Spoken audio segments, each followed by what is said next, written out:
कभी कभी हम अपने आप को दूसरों के लिए अदृश्य महसूस करते हैं, लेकिन सोचो, अगर हम सच में अदृश्य हो जाएं तो क्या होगा? क्या ये वरदान होगा या श्राप? आज हम बात कर रहे हैं एक ऐसी फिल्म की जिसमें एक आम सा लड़का जो हमेशा नज़रअंदाज किया जाता था, अचानक एक दिन सचमुच अदृश्य हो जाता है। ये है द इनविजिबल बॉय, एक इटालियन सुपर हीरो ड्रामा जो दिल को छू लेने वाली कहानी है। इस फिल्म की शुरुआत एक पागल खाने से होती है, जहां कई मानसिक रोगी अलग अलग कमरों में बंद होते हैं। उनमें से एक पागल व्यक्ति दीवारों पर एक नक्शा बना रहा होता है। अचानक उसकी मौत हो जाती है। इसके बाद वहाँ दो आदमी आते हैं जो उस पागल से वो नक्शा बनवा रहे थे। वे किसी खास चीज़ या व्यक्ति को उस नक्शे के जरिए ढूंढने की कोशिश कर रहे होते हैं। दिलचस्प बात यह है कि उस पागल की मौत पर उन्हें कोई दुख नहीं होता। इसके बाद कहानी अगले साल की ओर बढ़ती है। हम देखते हैं माइकल नाम के एक किशोर लड़के को जो अपनी साइकिल पर सवार होकर स्कूल जा रहा होता है। आज स्कूल में एक हैलोवीन पार्टी है और माइकल ने प्लान किया है कि वो स्पाइडरमैन की कॉस्ट्यूम पहनेगा। वो इस कॉस्ट्यूम को खरीदने के लिए घर से पैसे भी लेकर निकला है। स्कूल में जब क्लास चल रही होती है, तभी जियोवाना, जो कि माइकल की माँ और पेशे से एक पुलिस ऑफिसर है, क्लास में आती है। वो सभी बच्चों को एक गंभीर बात बताती है। शहर में कुछ स्कूल के बच्चे रहस्यमय तरीके से लापता हो रहे हैं। वो बच्चों से अनुरोध करती है कि अगर उन्हें किसी भी लापता बच्चे या संदिग्ध गतिविधि के बारे में कोई जानकारी मिले तो तुरंत पुलिस को बताएं। जैसे ही जियोवाना चली जाती है, माइकल को अचानक नाक से खून बहने लगता है।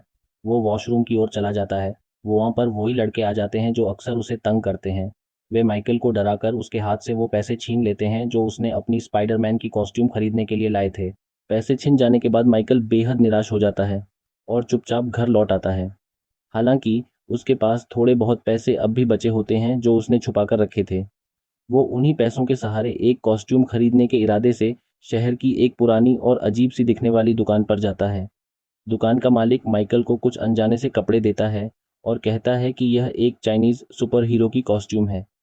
माइकल को वो कॉस्ट्यूम ज़्यादा पसंद नहीं आती, लेकिन पैसों की कमी के कारण वो मजबूरी में वो कॉस्ट्यूम खरीद लेता है। घर लौटकर जब माइकल वो पोशाक पहनकर आईने में देखता है, तो उसे वो कॉस्ट्यूम बिल्कुल भी पसंद नहीं आती। उसे लगता है कि वो पार्टी में जाने लायक नहीं दिख रहा। हताश होकर वो फैसला करता है कि वो पार्टी में नहीं जाएगा। लेकिन तभी उसकी माँ जियोवाना उसे देखती है और मुस्कुराकर कहती है कि वो इस कॉस्ट्यूम में बेहद अच्छा लग रहा है। माँ के इस स्नेह भरे शब्दों से माइकल का मन बदल जाता है और वो पार्टी में जाने के लिए तैयार हो जाता है। पार्टी में माइकल काफ़ी खुश नजर आता है। वो खुलकर मस्ती करता है और पहली बार अपनी क्रश स्टेला से भी बातें करता है। उसके लिए यह एक खास पल होता है, मानो जिंदगी थोड़ी बेहतर हो रही हो। लेकिन तभी माहौल बदल जाता है। टेलर और उसके दोस्त एक वीडियो स्क्रीन पर चला देते हैं। वे सबको बताते हैं कि यह वीडियो उन्हें माइकल के मोबाइल फ़ोन से मिला है। वीडियो कुछ ऐसा होता है कि सब बच्चे ज़ोर ज़ोर से हंसने लगते हैं। माइकल शर्म और अपमान से कांप उठता है। वो तुरंत भागकर बाथरूम में छिप जाता है। उसके पीछे पीछे कई क्लासमेट्स दरवाजे को जोर जोर से पीटते हैं और मजाक उड़ाते हैं। पूरी स्थिति माइकल के लिए बेहद शर्मनाक और तनावपूर्ण हो जाती है। माइकल भगवान से मन ही मन प्रार्थना करता है कि काश वो गायब हो जाए, किसी की नज़रों में ना आए, जैसे वो इस दुनिया में हो ही ना। फिर वो चुपचाप बाथरूम की खिड़की से बाहर निकलकर वहाँ से भाग जाता है। अगली सुबह जब माइकल की नींद खुलती है, तो उसका कुत्ता उसे देखकर लगातार भौंक रहा होता है। ऐसा लगता है जैसे वो उसे पहचान नहीं पा रहा। माइकल इसे नज़रअंदाज कर बाथरूम में चला जाता है। जैसे ही वो आईने के सामने खड़ा होता है, वो दंग रह जाता है। आईने में उसका कोई अक्स नहीं होता। अब वो सचमुच गायब हो चुका होता है, ठीक वैसे ही जैसे उसने भगवान से मांगा था। कल जब अपने कपड़े उतारकर खुद को देखता है, तो वो चौंक जाता है। उसका पूरा शरीर गायब हो चुका होता है। वो पूरी तरह से अदृश्य हो गया था। उसी समय उसकी माँ जियोवाना कमरे में आती है, लेकिन उसे माइकल कहीं नजर नहीं आता। माइकल इस स्थिति को संभालते हुए जल्दी से एक चिट्ठी लिखता है, जिसमें वो बताता है कि वो स्कूल जल्दी जा रहा है और पूरी तरह से ठीक है। वो चिट्ठी बेड पर रख देता है ताकि उसकी माँ को कोई चिंता न हो। उसकी माँ वो चिट्ठी पढ़कर राहत की सांस लेती है और अपने कमरे में लौट जाती है। अब माइकल अदृश्य शरीर को कपड़ों से ढककर स्कूल की ओर निकल पड़ता है। जैसे ही वो स्कूल के एंट्रेंस पर पहुंचता है, उसकी नज़र इवान पर पड़ती है, वो लड़का जो अक्सर उसे तंग करता था। माइकल तय करता है कि अब समय आ गया है कि इवान को उसकी गलतियों का एहसास कराया जाए। वो कपड़े उतारकर फिर से अदृश्य हो जाता है। जब क्लासरूम में टीचर पढ़ा रही होती हैं, तभी अदृश्य माइकल मौका पाकर एक पेंटबॉल गन से टीचर की ओर निशाना लगाता है। टीचर को लगता है कि ये सब इवान कर रहा है और गुस्से में आकर वो इवान को सस्पेंड कर देती है। हम देखते हैं कि माइकल अपने अदृश्य होने की ताकत को लेकर थोड़ा और जिज्ञासु हो जाता है। वो बिना किसी को बताए लड़कियों के बाथरूम में चला जाता है और चुपचाप वहां बैठ जाता है। कुछ देर तक सब सामान्य रहता है, लेकिन तभी एक लड़की का तौलिया उड़कर माइकल के ऊपर गिर जाता है। लड़कियों को अचानक एहसास होता है कि वहां कोई मौजूद है। उसी वक्त माइकल धीरे धीरे अपने असली रूप में आने लगता है। जैसे ही लड़कियां उसे बिना कपड़ों के देखती हैं, वे जोर जोर से चीखने लगती हैं। स्थिति बिगड़ने से पहले माइकल को वहां से जल्दी भागना पड़ता है। अगले दिन स्कूल में एक खास लेक्चर का आयोजन होता है। एक साइकोलॉजिस्ट वॉसिली क्लास में आते हैं और टीनेजर्स की मेंटल हेल्थ पर बात करते हैं। वो बताते हैं कि पिछले महीने माइकल की क्लास से 2 स्टूडेंट्स बिना बताए घर से भाग गए थे और इसी कारण वे सभी को गाइड करने आए हैं। लेक्चर के बीच में माइकल को फिर से अजीब महसूस होने लगता है। उसका शरीर फिर से अदृश्य होने लगता है। हालांकि किस्मत से लेक्चर अब खत्म ही होने वाला था। किसी को कुछ समझ में आने से पहले ही माइकल जल्दी से क्लासरूम से बाहर निकल जाता है। वो अपने अदृश्य शरीर को कपड़ों से अच्छे से ढकता है और सीधे घर लौट आता है, सोच में डूबा हुआ कि उसके साथ ये सब क्या हो रहा है और क्यों। जब माइकल अपने कमरे में पहुंचता है तो उसकी बहन वहां मौजूद होती है। माइकल उसे कमरे से बाहर जाने के लिए कहता है, लेकिन उसकी बहन को कुछ अजीब लगता है। वो दरवाज़ा खोलकर बाहर जाने की कोशिश करती है, लेकिन बिना कुछ बोले और चुपचाप दरवाज़ा फिर से बंद कर देती है। माइकल ने अपना मुंह दीवार की तरफ कर रखा होता है, इस वजह से वो अपनी बहन की हरकत नहीं देख पाता। माइकल अपने मुंह पर बंधा स्कार्फ निकालता है और जब उसकी बहन उसे अदृश्य रूप में देखती है तो वो डर के मारे जोर से चिल्लाती है। माइकल अपनी बहन को बताता है कि यह सब एक सुपर हीरो कॉस्ट्यूम की वजह से हुआ है, जिसने उसे यह अदृश्य होने की ताकत दी है। इस दौरान पुलिस स्टेशन में प्रोफेसर वासिली बच्चों को ढूंढने में मदद कर रहे होते हैं। जियोवाना के मुताबिक बच्चों को किसी ने किडनैप कर लिया है, लेकिन वासिली इसके विपरीत सोच रखते हैं। वो बताते हैं कि इस उम्र में बच्चे कभी कभी घर वालों से नाराज होकर गलतियां करते हैं और कुछ ही दिनों में खुद ही घर लौट आएंगे। कुछ समय बाद जोवाना अपने घर वापस लौट आती है। माइकल अभी भी अदृश्य होता है। जोवाना फोन पर किसी से बात कर रही होती है और इस दौरान वो यह बताती है कि माइकल उसका अपना बेटा नहीं है, बल्कि उसने उसे गोद लिया है। माइकल यह सुनकर चौंक जाता है और वो मायूस होकर वहां से चला जाता है। जब माइकल अदृश्य होकर झूला झूल रहा होता है, तभी स्टेला वहां आती है। उसे देखकर उसे लगता है कि कोई भूत झूला झूल रहा है, लेकिन स्टेला बिना किसी डर के उसके पास जाती है और झूला देखती है। स्टेला के जाने के बाद माइकल को एक अनजान आदमी नजर आता है जो उसे घूरता हुआ दिखाई देता है। फिर अगले पल वो आदमी एक लकड़ी का सहारा लेकर आगे बढ़ता हुआ दिखाई देता है, जिससे माइकल को यह समझ में आता है कि वो आदमी अंधा है। रात को माइकल स्टेला के घर जाता है। स्टेला अपने अदृश्य दोस्त से मिलकर बहुत खुश हो जाती है। दोनों एक दूसरे को किस करते हैं, लेकिन अचानक माइकल का शरीर सामान्य रूप में आने लगता है। यह देखकर वो तुरंत वहां से भाग जाता है ताकि कोई और उसे देख न पाए। अगले दिन जब स्टेला अपनी जिम्नास्टिक क्लास में अकेली होती है, तब अचानक उसे पीछे से एक सुई चुभती है और इस वजह से वो वहां बेहोश हो जाती है। वहीं दूसरी ओर माइकल स्टेला को अपनी असलियत बताने का फैसला करता है। वो अपने कुत्ते के साथ स्टेला की जिम्नास्टिक क्लास की दिशा में बढ़ता है। जैसे ही वो बिल्डिंग के पास पहुंचता है, उसे एक मास्क पहने हुए आदमी दिखाई देता है जो स्टेला को बेहोश करके अपने साथ ले जा रहा होता है। माइकल तुरंत अपने कुत्ते के साथ उस आदमी पर अटैक करता है और उसे रोकने की कोशिश करता है, लेकिन वो आदमी स्टेला को अपने साथ ले भागने में सफल हो जाता है। थोड़ी देर बाद पुलिस वहां पहुंच जाती है।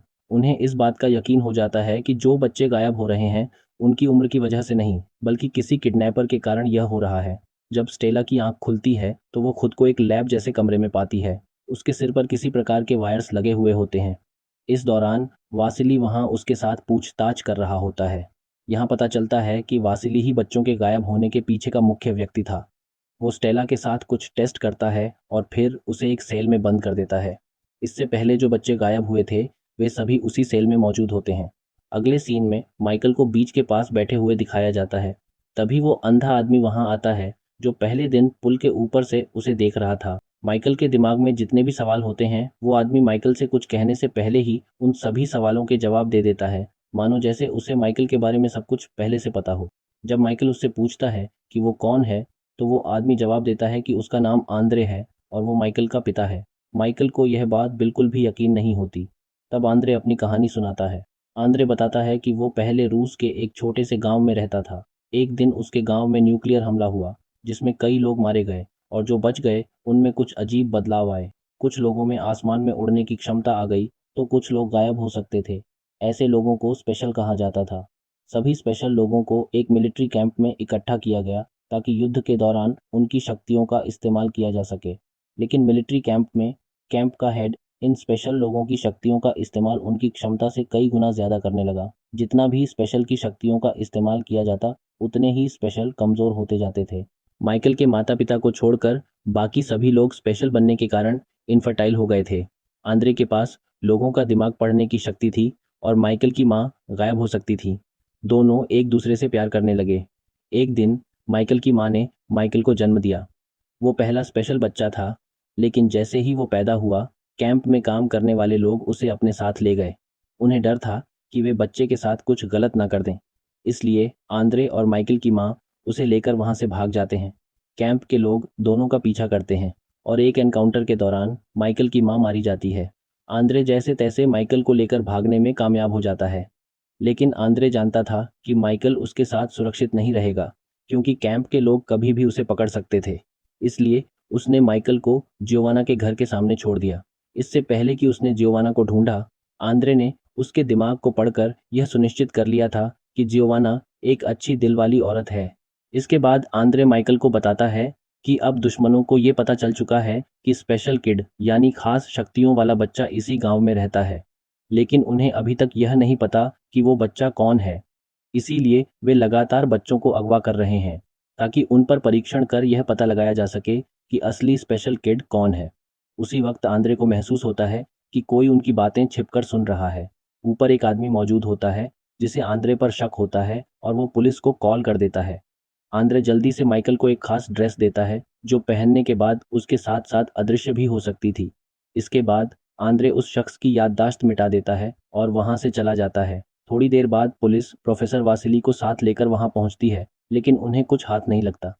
उधर जियोवाना वासिली को बताती है कि माइकल उसका असली बेटा नहीं है, बल्कि उसने उसे गोद लिया था। ये सुनकर वासिली को शक हो जाता है कि शायद माइकल ही वो स्पेशल किड है। वो माइकल को किसी बहाने से अपने घर ले जाता है ताकि सच्चाई जान सके। माइकल की नज़र अचानक वासिली के हाथ पर पड़ती है। उसे याद आता है कि यही वो जगह है जहां उसके कुत्ते ने किसी को काटा था, और अब वहीं निशान वासिली के हाथ पर दिखाई दे रहा था। यह देखकर माइकल को यकीन हो जाता है कि वासिली ही स्टेला को अगवा करने वाला व्यक्ति है। माइकल तुरंत वहां से भागने की कोशिश करता है, लेकिन वासिली पहले ही पूरे घर के दरवाजे बंद कर चुका था। माइकल एक कमरे में खुद को बंद कर लेता है, अपने सारे कपड़े उतारता है और अदृश्य हो जाता है। इस तरह वो वासिली को चकमा देकर वहां से निकल भागता है। बाहर निकलते ही रास्ते में माइकल की मुलाकात अपने पुराने दुश्मन इवान से होती है। माइकल चुपचाप उसकी बाइक की पिछली सीट पर बैठ जाता है और इवान को जल्दी वहां से भागने के लिए कहता है। इवान पहले हैरान होता है, लेकिन बिना कुछ पूछे तेजी से बाइक चलाने लगता है। जब दोनों एक सुरक्षित जगह पर पहुंचते हैं, तो माइकल इवान के सामने आता है और खुद को दिखाता है। इसके बाद वो उसे वासिली की सच्चाई भी बता देता है, कैसे वो बच्चों को अगवा कर रहा है और किस तरह से उसने स्टेला को कैद कर रखा है। उधर कैद खाने में बंद बच्चों को एक छोटी सी खिड़की नजर आती है। तीनों बच्चे मिलकर एक दूसरे के कंधों पर चढ़ते हैं और स्टेला को उस खिड़की से बाहर निकलने में मदद करते हैं। बाहर निकलने के बाद स्टेला गार्ड्स से छिपते छिपाते एक ऊंचे टॉवर पर चढ़ जाती है। उसे उम्मीद होती है कि उसका अदृश्य दोस्त उसे ढूंढ रहा होगा। अपनी मौजूदगी का इशारा देने के लिए वो टॉवर की सर्चलाइट का इस्तेमाल करती है और आसमान में एक स्माइली फेस बना देती है।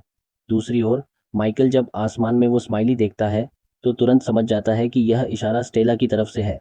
वो और इवान उस दिशा में तेजी से बढ़ते हैं ताकि स्टेला तक पहुंच सके, लेकिन तभी स्टेला को एक गार्ड पकड़ लेता है। इवान तुरंत अपनी पेंटबॉल गन का इस्तेमाल करता है और गार्ड्स का ध्यान भटकाता है।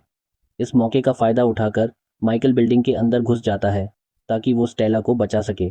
माइकल बिल्डिंग के अंदर घुसते ही एक गार्ड को बेहोश कर देता है। वो उसकी बंदूक ले लेता है और एक दूसरे गार्ड को धमकाकर स्टेला के पास ले जाने को कहता है। जब वो स्टेला और बाकी कैदियों को बाहर निकालता है, तो वो अपने दोस्तों को पहली बार अपनी असली शक्ल दिखाता है। माइकल का अदृश्य रूप देखकर सभी बच्चे हैरान रह जाते हैं। बाकी बच्चे वहां से भागना चाहते हैं, लेकिन स्टेला उन्हें रोकती है और बताती है कि उस जगह पर एक बुजुर्ग आदमी भी कैद है, जिसे छोड़कर जाना सही नहीं होगा। स्टेला और माइकल उस आदमी को छुड़ाने के लिए एक कमरे के अंदर जाते हैं, लेकिन जैसे ही वे अंदर पहुंचते हैं, स्टेला अचानक बदल जाती है। दरअसल वो माइकल को धोखा देकर दोबारा उन गुंडों के सामने ले आई थी। वो माइकल पर बंदूक तान देती है, मगर उसी पल एक बड़ा खुलासा होता है। असल में वही बुजुर्ग आदमी सारी मुसीबतों की जड़ था। उसके पास दूसरों के दिमाग को नियंत्रित करने की शक्ति थी। उसने पहले वासिली और फिर स्टेला के दिमाग को अपने काबू में किया था। इसके बाद वे लोग माइकल और स्टेला को पकड़कर एक सबमरीन में ले जाते हैं। दूसरी ओर जियोवाना और आंद्रे माइकल और बच्चों को ढूंढते हुए उसी बिल्डिंग तक पहुंच जाते हैं।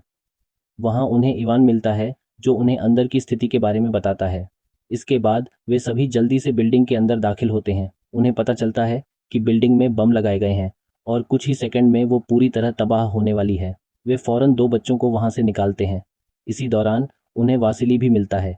आंद्रे उसका दिमाग पढ़कर यह समझ जाता है कि वासिली खुद कुछ नहीं कर रहा था, बल्कि किसी और ने उसके दिमाग को कंट्रोल किया हुआ था। वे सभी जैसे तैसे बिल्डिंग से बाहर निकलते हैं और कुछ ही पल बाद बिल्डिंग में जोरदार धमाका होता है, जिससे वो पूरी तरह टूटकर बिखर जाती है। दूसरी तरफ बिल्डिंग से दूर सबमरीन में बंद माइकल को अपनी एक नई शक्ति के बारे में पता चलता है। अब वो बिना छुए किसी भी चीज को हिला सकता था और उसे हथियार की तरह इस्तेमाल कर सकता था। अपनी इस ताकत की मदद से माइकल उन गुंडों को हरा देता है और स्टेला के साथ वापस किनारे की ओर पहुंचता है, जहां पहले से कई लोग उनका बेसब्री से इंतजार कर रहे होते हैं। माइकल अपनी शक्तियां सभी को दिखाता है। तभी आंद्रे उसे समझाता है कि इन सभी घटनाओं को लोगों की यादों से मिटाना जरूरी है, क्योंकि मिलिट्री कैंप के लोग कभी भी माइकल की तलाश में वहां पहुंच सकते हैं। माइकल स्टेला के पास जाता है और वे एक दूसरे को किस करते हैं। इसके बाद आंद्रे अपनी मानसिक शक्तियों का इस्तेमाल कर सभी की मेमोरी से उस पूरी घटना को मिटा देता है। जाते जाते वो कहता है कि वो जल्द ही लौटेगा। इसके बाद सब कुछ फिर से सामान्य हो जाता है, मानो कुछ हुआ ही न हो। मूवी के अंतिम दृश्य में हमें रूस में एक रहस्यमय महिला दिखाई जाती है। यह और कोई नहीं बल्कि माइकल की माँ होती है। असल में एनकाउंटर वाले दिन वो मरी नहीं थी। बाद में उसने खुद को छुपाकर मिलिट्री कैंप पर हमला किया और वहां का नियंत्रण अपने हाथ में ले लिया। यहीं से पता चलता है कि माइकल को ढूंढने के लिए जो लोग भेजे गए थे, वे उसी के आदेश पर भेजे गए थे। उसका उद्देश्य था माइकल को किसी भी तरह अपने पास लाना, क्योंकि अब वो सामान्य इंसानों से नफरत करती है, खासकर उन लोगों से जो स्पेशल लोगों के साथ अन्याय करते हैं। उसी वक्त एक गार्ड उसके पास आता है और बताता है कि वे लोग माइकल को तो नहीं पकड़ पाए, लेकिन उन्होंने उसकी जुड़वा बहन नताशा को ढूंढ लिया है। ये खुलासा होता है कि उस दिन आंद्रे केवल माइकल को नहीं, बल्कि दो बच्चों को लेकर भागा था। गार्ड ये भी बताता है कि नताशा इस वक्त मोरक्को में है और यहीं पर यह फिल्म खत्म होती है, एक रहस्य और नए खतरे की झलक के साथ। तो दोस्तों, कैसी लगी आपको ये सुपर हीरो मूवी? चैनल को सब्सक्राइब नहीं किया है तो कर दो